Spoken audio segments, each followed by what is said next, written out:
So welcome back to my channel. তখন খাকি the Bengal chapter সিরিজটার কথা বলবো। তো খাকি দ্য বিহার চ্যাপ্টার, এটা নীরজ পান্ডের এসেছিল ফার্স্ট সিজন এটা, এবং এটা সেকেন্ড সিজন আসছে যেটা খাকি দ্য বেঙ্গল চ্যাপ্টার নিয়ে হচ্ছে। তো খাকি দ্য বেঙ্গল চ্যাপ্টার কি বিহার চ্যাপ্টার থেকে ভালো হলো নাকি স্ট্যান্ড অ্যালোন হিসেবে দেখতে গেলে সিরিজটা কি ভালো হলো, যেটা এক্সপেকটেশন লেভেল ছিল ট্রেলারটা দেখার পর সেটা কি মিট করতে পারলো, সেটা নিয়ে হবে পুরোপুরি আলোচনা। যেটা ফার্স্ট কথা বলবো যে এই যে খাকি দ্য বেঙ্গল চ্যাপ্টার, এটার মানে এটা বলতে হয় যে নেটফ্লিক্স যে লেভেলে প্রমোশন করেছে মানে কলকাতায় এসে, মানে সেটা কিন্তু ভাবে প্রমোশন করেছে। মানে এত গ্র্যান্ড প্রমোশন আমার মনে হয় নেটফ্লিক্স তাদের অন্য কোনো সিরিজের ক্ষেত্রে এরকম প্রমোশন করেছে। অ্যাটলিস্ট আমি এতদিন দেখিনি, আমি নেটফ্লিক্সের সমস্ত সিরিজ দেখেছি, কিন্তু এরকম টাইপের প্রমোশন আমি দেখিনি। যাক, তো সেটা দেখে খুব ভালো লাগলো যে বাঙালি মানে বেঙ্গলের একটা শো, মানে বেঙ্গল একটা শো ইন দ্য সেন্স মানে মেকার্স, মানে বেঙ্গলের কে যেটা প্রায়োরিটি দিয়ে করছে, এটা যে জিনিসটা এটা দেখানো মানে গর্বের বিষয়। যাক, সিরিজটা নিয়ে কথা বলে, সিরিজটা গল্পটা মেনলি বলা হচ্ছে যে গল্পটা নিয়ে বলা কি ঠিক ঠিক হবে, বাট আমি তাও একটু ওপর বলছি। সেটা হচ্ছে যে বেঙ্গলের একটা পলিটিক্স, এবং সেই পলিটিক্সে কীভাবে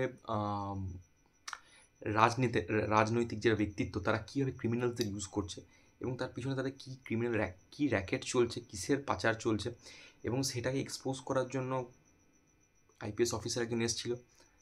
তার সঙ্গে তার কী পরিণতি হলো, পরবর্তীকালে আবার একজন আইপিএস অফিসারকে নিয়ে এলো সেই যে নেতারা, রাজনৈতিক নেতারা। তারপরে জিনিসটা কী পরিণত হলো ওভারঅল দেখতে গেলে আপনাকে এই 7 এপিসোডে খাকিটা বেঙ্গল চ্যাপ্টার সিরিজটা দেখে নিতে হবে। মোটামুটি রানিং লেন্থ যদি কথা বলি, আপনি যদি 6 ঘন্টার মতো সময় ব্যয় করেন তাহলে আপনি পুরো সিরিজটা দেখে কমপ্লিট করে নিতে পারবেন। প্রথম এপিসোডটি খুব বড় এপিসোড দেখলাম আমি। তো আমি গল্প নিয়ে জানি খুবই অল্প কিছু বলেছি, আমি বলতে চাই না, তার কারণ হচ্ছে গল্পের মধ্যে অনেক কিছু জিনিস বলা, মানে অনেক কিছু জিনিস রয়েছে ডিসকাশনের মতো। বাট আমি যদি বলে দিই তাহলে it will act age spoiler. But আমি ফার্স্ট এর পজিটিভ পয়েন্টের কথা বলবো। ফার্স্ট পজিটিভ পয়েন্ট আমি বলবো, ভাই এই সিরিজের পারফরমেন্সেস কি মারাত্মক পারফরমেন্স হয়েছে। ইচ অ্যান্ড এভরি অ্যাক্টার, প্রত্যেকটা অ্যাক্টার, জিৎ, প্রসেনজিৎ, সুভাশিস বাবু, আদিল আদিল খান, ঋত্বিক ভৌমিক,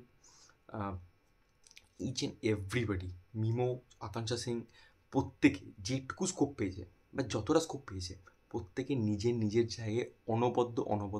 ফার্স্ট আমি কথা বলবো জিদ্দাকে নিয়ে। জিদ্দার এই যে রোলটা যে করেছে না প্লে, একটা সিন আছে যখন ও মানে ভিড়টাকে মানে চিড়ে দিয়ে ভিতর দিয়ে গিয়ে একটা ক্রিমিনালকেও বার করে আনে। ওই সিনটা আপনি জিতের পারফরমেন্স দেখে নেবেন, ওনার দেখে মনে হবে একটা পুলিশ অফিসার, মানে ওই যে ইউনিফর্মটা জিদ্দাকে হেভি মানিয়েছে ভাই, হেভি মানিয়েছে। মানে আমি তো ভাবছি রক্তবীজটা কেন ছেড়ে ছেড়ে দিল জিদ্দা, রক্তবীজটা করা উচিত ছিল জিদ্দার।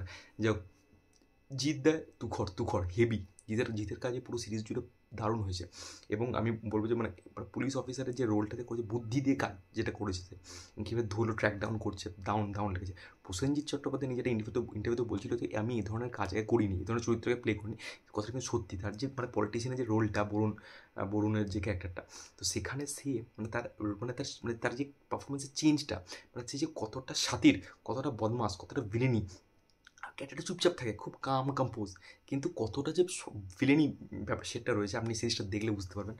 দারুণ মানে, এবং প্রসেনজিৎ বুম্বাদা এবং সুভাষিস বাবুর কেমিস্ট্রিটা আপনি এনজয় করতে পারবেন। ওটা যেটা পুরনো বাংলা সিনেমা যেটা হচ্ছিল, মানে একটা সিন আছে যেখানে মানে সুভাষিস বাবু যেহেতু সিএম, তো ও মানে প্রসেনজিৎ যেটা যে কিছু বলছে, কিছু ধমক টমক দিচ্ছে, তোকে বললো আপনি একটু সরে আমার সাথে পার্সোনাল কথা, যেটা আসুন রুমে নিয়ে গেলো, ঠাঁস করে চড় দিল প্রসেনজিৎ চ্যাটার্জি। এটা স্পয়লার কিছু না মানে বলতে হলো। তো ঠাঁচ করে চললো ওখানে, আমি সুভাষিস পারফরমেন্স দেখবো না প্রসেন চ্যাটার্জি পারফরমেন্স দেখবেন, হেভি দাউন পারফরমেন্স দিয়েছে, আমার তো হেভি লেগেছে, দুজনে ইকুয়েশনটা আমি এনজয় করেছি। তারপরে আমি কথা বলবো যে জিদ্দার টিমে, যে পুলিশের টিমে যে ছিল, মিমো চক্রবর্তী বলি, আকাঙ্ক্ষা সিং বলি, তাদের রোলগুলো ইন্টারেস্টিং ছিল, মানে খুব একটা বেশি স্কোপ পেয়েছে আমি বলবো না, বাট যেটুকু করে তাদের পারফরমেন্স কিন্তু তাদের মানে যে জায়গায় ভালো কিন্তু।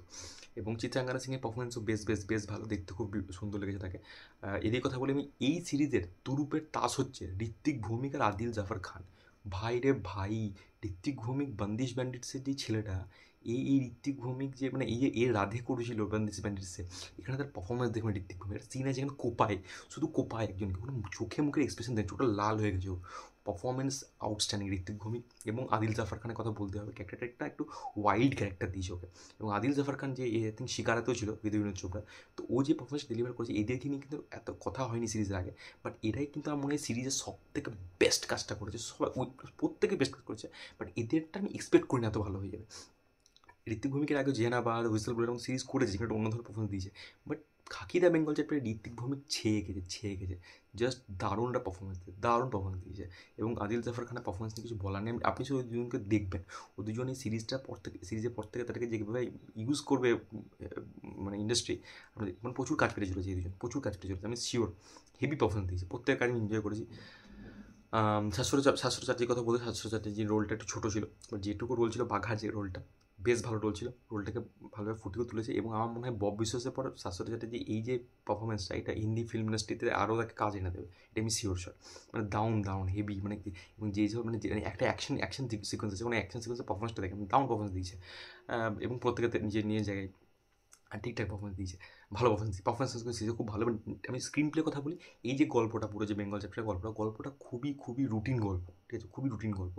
কিন্তু এই গল্পের মধ্যে যেভাবে টুইস্ট অ্যান্ড টার্নস অ্যাড করছে নীরজ পান্ডে তার রাইটিংয়ের মাধ্যমে, যেভাবে স্ক্রিন প্লেটাকে বলেছে, যেভাবে প্রত্যেকটা আপনি মানে 6 ঘন্টা আমি পুরো ওয়ান গোতে দেখে শেষ করছি, পুরো থ্রু আউট দ্য সিরিজ আপনি হুকড হয়ে থাকবেন, গ্লুড হয়ে থাকবেন, আমি এঙ্গেজ হয়ে থাকবেন, একটু গ্যারেন্টি আমি দিতে পারি। প্রচণ্ড এঙ্গেজিং একটা সিরিজ হচ্ছে, প্রচণ্ড এঙ্গেজিং একটা সিরিজ, মানে চোখ ফেলতে পারবেন না, এত গ্রিপিং একটা স্টোরি লাইন। সেকেন্ড এপিসোড শেষ হওয়ার পর থার্ড এপিসোড ওয়ার্ডস সিরিজটা আলাদাই গ্রিপ ধরে নেয়, আলাদাই পেস ধরে নেয়, এবং শেষ এপিসোড অব্দি আমাকে বেঁধে রাখবে। প্রথম দুটো এপিসোডে একটু গল্প বিল্ড আপে টাইম দিয়েছে, বাট সেইটা কিন্তু খুব স্লো পেসে নয়, যথেষ্ট পেস অ্যাড করা আছে।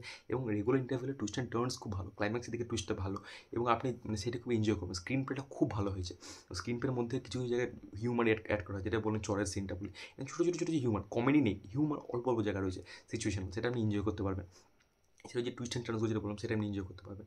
এবং মানে স্ক্রিন প্লের মধ্যে প্রত্যেকটা ক্যারেক্টারকেই জায়গা দেওয়া হচ্ছে, এটা কিন্তু জিৎ দেওয়ার ওয়ান ম্যান শো নয়, জিৎ ভার্সেস প্রসেনজিৎ নয়, এখানে অনেক কিছু অ্যাঙ্গেল রয়েছে। এখানে ঋত্বিক ভৌমিকের ক্যারেক্টারটা ইম্পর্টেন্ট, এখানে আদিল খানের ক্যারেক্টারটা ইম্পর্টেন্ট, প্রত্যেকটা ক্যারেক্টারই কিন্তু ইম্পর্টেন্ট জায়গায় রোল করেছে। হ্যাঁ, ডেফিনেটলি ক্যারেক্টারগুলোকে বিশাল ভালো ডেভেলপমেন্ট কিন্তু নীরজ পান্ডের কোনো মানে সিরিজে দেওয়া হয়নি, যেটা বিহার চ্যাপ্টারে ছিল না, বা স্পেশাল অপসেও আপনি দেখতে পাবেন না।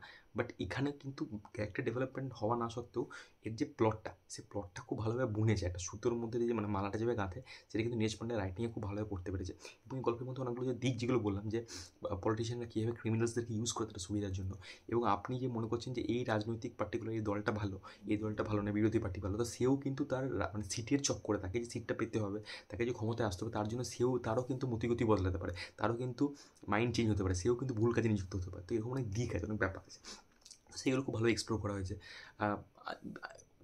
সেইগুলো কিন্তু মনে হয় ভালো এক্সপ্লোর করেছে। এবং ব্যাকগ্রাউন্ড মিউজিকের কাজ, এবং কাকি মানে যখন ক্রেডিটটা আছে তখন যে গানটা বাজে, আমার তো বিহার চ্যাপ্টারের গানটা বেশি ভালো লাগে, এখনও পর্যন্ত বেশি ভালো লাগে। বাট এর গানটাও কিন্তু ওই ভাইবটা, ওই ফিলটা দিচ্ছে, যথেষ্ট ভালো মোটামুটি দেওয়া হয়েছে। এবং যে চেস সিকোয়েন্সগুলোকে যেভাবে শ্যুট করেছে, যেভাবে দেখিয়েছে, কলকাতাকে যেভাবে এক্সপ্লোর করেছে, কলকাতা এমন বিভিন্ন জায়গায় শ্যুট করা হয়েছে যেগুলো কিন্তু আগে বাংলা সিনেমাতেও ভালোভাবে দেখানো হয়নি, মানে রিসেন্ট বাংলা সিনেমাগুলোতে আমি বলছি, সেটা দেখানো হয়নি। এবং আমার মনে হয় জিৎ যা যেভাবে কাজ করলো, যে রেকগনিশনটা পাবে, এবার কিন্তু মানে বলিউড থেকে কাজ ভেসে চলেছে। আমি মনে করি এই ধরনের কাজ করা উচিত।